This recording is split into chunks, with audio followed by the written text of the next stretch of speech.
안녕하세요, 여러분. 오늘은 5,000원짜리에 있는 할아버지. 누군지 아시나요? 바로 앞을 내다본 큰 스승 이에 대해서 읽어볼 거예요. 자, 그럼 시작해 볼게요. 율곡 이이는 조선시대를 대표하는 학자예요. 이이는 1536년 12월 26일 강원도 강릉 부평 오죽헌에서 태어났어요. 사임당 신씨가 용꿈을 꾸고 아기를 낳았기 때문에 이이의 어릴 때 이름은 현룡이었어요. 또 이이가 태어난 방은 몽룡실이라 불렸답니다. 이이가 3살 때였어요. 하루는 외할머니가 석류나무 가지에 달린 석류를 가리키며 물었어요. 얘야, 이게 무엇인지 알겠느냐? 네, 할머니. 이이는 대답 대신 시를 지어 읊었어요. 황금 주머니 속에 빨간 구슬이 빛나네. 이이의 뛰어난 재주에 모두가 깜짝 놀랐지요. 이 아이는 보통 아이가 아니야. 장차 큰 인물이 될 거야. 사람들은 이 일을 보고 칭찬을 아끼지 않았어요. 8살이 되던 해 이이는 화석정이란 산장으로 소풍을 갔어요. 화석정은 경기도 파주 율곡촌에 있는 정자예요. 이이는 화석정에서 내려다본 풍경이 너무 아름다워 시를 한 수 지었어요. 우거진 숲 정자에 가을이 짙어 글 읽는 사람 마음을 설레게 하네. 먼 물빛 하늘에 다 함께 푸르고 단풍잎은 가을볕에 붉게 타누나. 산은 외로운 둥근 달을 토하고 강물은 만리를 잇는 바람을 머금었네. 추업에는 기러기 어디로 가나 처량한 울음소리 구름 속에 사라지네. 13살이 되자 이이는 어른들 몰래 과거를 보러 갔어요. 과거 시험장에 들어선 이이를 보고 선비들은 혀를 차며 비웃었어요. 너 같은 코흘리개가 여기 웬일이냐? 여기가 무슨 아이들 놀이터인 줄 아느냐? 여기저기서 웃음소리가 새어나왔어요. 시험이 끝나고 모두 초조한 마음으로 발표를 기다렸어요. 장원급제 이이가 1등으로 뽑힌 거예요. 이이를 보고 시험관들도 깜짝 놀랐지요. 아니 세상에 13살 소년이 장원급제를 하다니.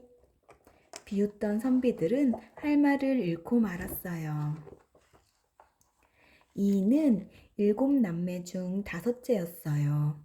형제들은 우애가 깊었을 뿐 아니라 효성도 지극했어요. 글 공부 또한 열심히 했지요. 이이는 어머니 사임당을 닮아 그림도 잘 그렸어요. 이이가 16살 되던 해 어머니가 그만 자리에 눕고 말았어요. 마침 이이가 큰형과 함께 아버지를 모시고 집을 비운 때였지요. 어머니, 조금만 기운을 차리세요. 곧 아버지와 형님들이 오실 거예요. 막내가 울면서 어머니 곁을 지켰어요. 하지만 이이가 돌아오기도 전에 어머니는 숨을 거두고 말았답니다. 이이는 너무 슬펐어요. 어머니 무덤 옆에 여막을 짓고 3년 동안 어머니 곁에서 지내며 미어지는 마음을 달랬어요. 조금만 더 오래 사시지. 어머니에 대한 그리움은 시간이 갈수록 더해갔어요. 3년상을 치른 뒤 이이는 집을 떠나 금강산으로 들어갔어요. 슬픔을 이기고 몸과 마음을 수양하기 위해서였지요. 금강산에 들어오니 마음이 한결 편안해졌어요. 철 따라 변하는 아름다운 풍경에 저절로 마음이 맑아지는 듯 했지요. 이이는 산길을 따라 올라가다가 마하연이라는 암자에 다다랐어요. 마하연에서는 마치 신선처럼 보이는 스님이 예불을 드리고 있었어요. 이인은 스님 곁으로 다가갔어요. 스님, 잠시 쉬어가겠습니다.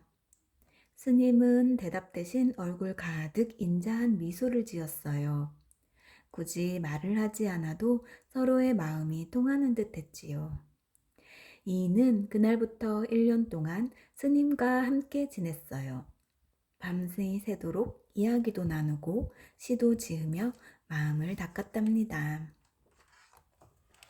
금강산에서 내려온 이인은 사람이 살면서 지켜야 할 약속 11가지를 정한 자경문을 지었어요. 1. 항상 바른 몸가짐을 위해 노력해야 한다. 2. 뜻을 세움에 있어 말을 앞세우지 않는다. 3. 놓아버린 마음을 거두어들여야 한다. 4. 몸가짐을 공손히 하고 조심해야 한다. 5.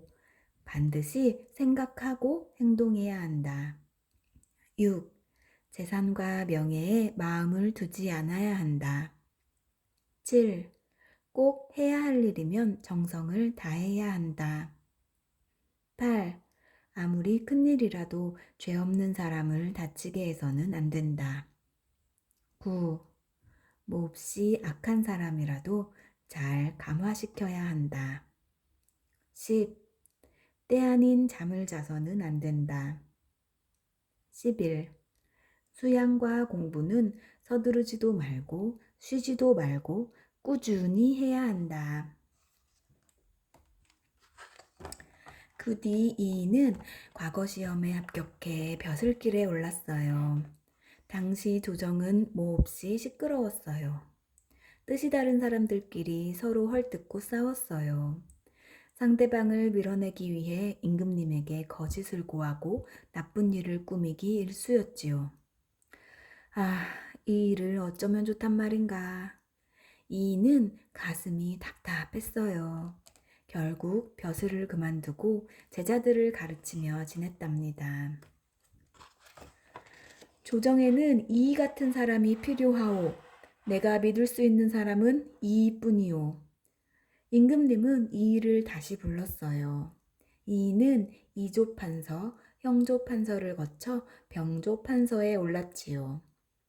어느 날 이이는 많은 생각 끝에 임금님에게 말했어요.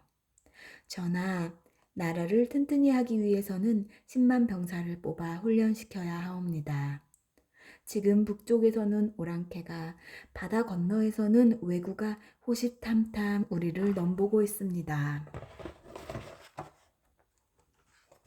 이는 병사들을 훈련시켜야 하는 것은 물론이고 무기를 만들어야 한다고 주장했어요. 하지만 아무도 이이의 말에 귀 기울이지 않았어요. 전하, 이이의 말은 너무나 터무니없습니다. 모두 태평가를 부르며 편안히 살고 있는데 군사를 10만 명이나 뽑는다는 것은 옳지 않습니다. 신하들은 앞다투어 이이를 헐뜯었어요. 하지만 이이는 뜻을 굽히지 않고 계속해서 상소를 올렸어요. 이토록 태평성대한 시절에 군사들을 훈련시키다니. 다른 신하들의 말에 가려 임금님도 이이의 말을 들으려 하지 않았어요. 이이는 크게 낙심하여 다시 벼슬에서 물러났어요. 그로부터 10여 년이 지난 어느 날 이이의 예언대로 왜구가 침입해 왔어요. 임진왜란이 일어난 거지요. 아무 준비도 없었던 조선은 수많은 왜군이 쳐들어오자 무참히 짓밟히고 말았어요. 임금님과 신하들은 그제야 이이의 말을 듣지 않은 걸 후회했어요. 향약을 만들어 백성이 서로 도우며 살게 하고 올바른 가르침으로 수많은 제자를 이끌었던 이이는 49살 되던 해 세상을 떠났어요. 이이가 세상을 떠나자 임금님도 눈물을 흘리며 안타까워했어요. 이이는 숨을 거두는 순간까지도 나라를 걱정했어요. 조정의 신하들은 아무쪼록 당을 나누어 싸우지 말고 백성을 아끼는 마음으로 나란 일을 바로잡아 주길 바라오. 나라를 사랑하고 백성을 올바르게 이끌었던 이이의 가르침은 오래도록 우리 마음속에 남아있을 겁니다. 네, 여러분, 오늘 5,000원 지폐 주인공 율곡 이이 선생님 얘기 재밌었나요? 다음에는 율곡 이이 선생님의 어머니 신사임당으로도 찾아올게요. 다음에 또 봐요. 안녕.